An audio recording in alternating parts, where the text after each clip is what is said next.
I mean, I think we've got a real hit here. It's got everything fantasy readers want right now. It's warm, it's flashy, it's fast-paced. We should have no trouble getting a deal for this thing. You know, it's not often in your career as an agent where you come upon just the right book at just the right time, but this one, I think it's got some serious legs. You hear that, Rob? Go ahead and pat yourself on the back. You really knocked it out of the park with this one. It's not enough. What? It's not enough! Rob, what are you talking about? You've basically written the perfect fantasy book here. This could be the thing that restarts your whole career. Not to mention, it's exactly what Hollywood is looking for right now. I wouldn't be surprised if you have some producers come knocking on your door after we get this thing published. It may be a perfect fantasy novel, gentlemen. It may very well be.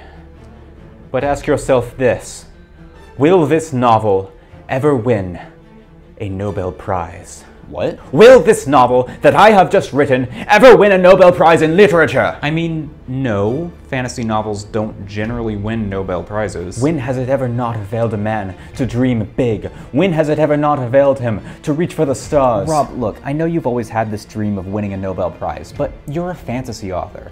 Maybe it's time you just accepted that it's probably not going to happen. A fantasy author? Is that all I am to you? Is that all you see me as? There's nothing wrong with that. A fantasy author! A mere peddler of children's tales and penny dreadfuls! Is that all you perceive me to be? Rob, your books are filled with dragons and magic and sorcerers and all that fantasy stuff. You are a fantasy author. That's what you literally are. Am I, Vincent? Am I indeed? Well, what if I made it so that I wasn't? What are you talking about? What if I changed the ending? What if I say that it was all a dream? Rob, no, you can't do this. The book is already basically perfect, Rob. That wouldn't make it any better. I could make it ambiguous. Did Letitia really go on a quest to restore the diamond of Ablayon to its rightful place in the sky and hence save the land of the whirlpool from the dark energy of Bartholomew? Or was it all merely an abstract representation of her struggle to seize control of her life from her abusive parents in the real world? It can be both, Rob. There's a difference between plot and themes. You don't have to make the plot itself literally ambiguous in order for the story to have some deeper thematic meaning. Was Letitia's struggle against the dark jellyfish guardian of Kanor a real battle that actually took place? Or was it merely a daydream she had that represented her fear of confronting the inner demons of her own sexuality?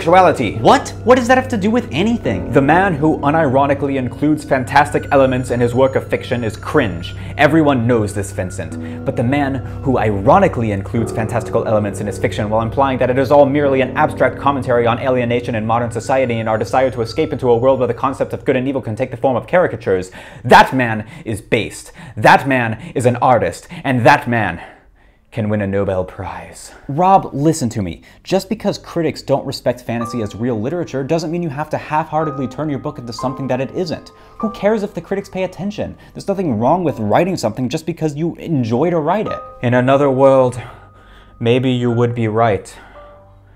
But in this world, if I do that, then I will never win a Nobel Prize. You don't need to win a Nobel Prize. You don't understand. They give you a little coin, and you get to go to Stockholm. You know, I've never been to Stockholm. I think I would very much like to go. You can go to Stockholm anytime you want. Enough! Am I not in charge here? Am I not the author of the very book about which we have convened this evening to discuss? The ending will be changed. I have made my decision. It is not up for discussion. Good day, sirs.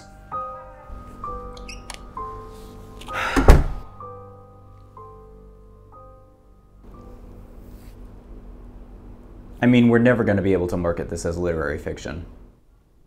Yeah. The Nobel Prizes are really shiny, though. Right? And Stockholm is such a nice city.